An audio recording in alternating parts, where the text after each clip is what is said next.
టీడీపీలో ఉన్నప్పుడు పెద్దగా తెలంగాణ వాదం గురించి జనార్దన్ రెడ్డి మాట్లాడలేదు. ఎప్పుడైతే యూనివర్సిటీకి వెళ్ళి అక్కడ విద్యార్థుల ఆగ్రహాన్ని రుచి చూసిన తర్వాత జనార్దన్ రెడ్డిలో మళ్ళీ ఆ తెలంగాణ ఉద్యమ స్ఫూర్తి తిరిగి వచ్చిందా అని చాలా మంది విద్యార్థులు ఎవరు ఆగ్రహంగా లేరు.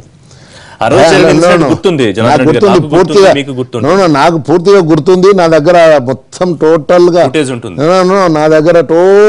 అంటే ఏదైతే వీడియో తీసిందో ఆ వీడియో కూడా ఉంది. విద్యార్థులు కాదు నా మీద దాడి చేసింది.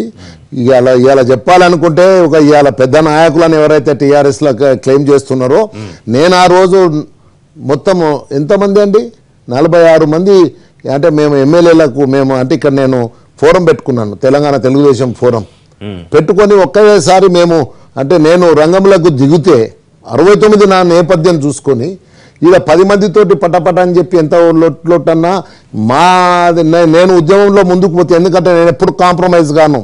చంద్రబాబు నాయుడు గారు కూడా స్పష్టంగా చెప్పినాను, సార్ ఒకసారి నిర్ణయం తీసుకుంటే ఎన్నికి మళ్ళను అని చెప్పినాను. ఆ రోజు నేను ముందరికి పోతే ఎక్కడ కనుమరుగైపోతామో అని చెప్పని ఆ రోజు దాడి చేసింది టీఆర్ఎస్ కనుసనలో ఉన్న కొంతమంది విద్యార్థులు కాదు, కొంతమంది బయట వాళ్ళు మాత్రమే. అదే నన్ను కూడా నేను ఉద్యమం దృష్టిలో పెట్టుకొని నేను ఎక్కడ బయట చెప్పకుండా నేనేం చెప్పిందంటే ఇక పోనీ దాన్ని కేసు కూడా పెట్టొద్దని చెప్పి ఆ రోజు రోషయ్య గారికి ఉత్తరం రాయడం జరిగింది.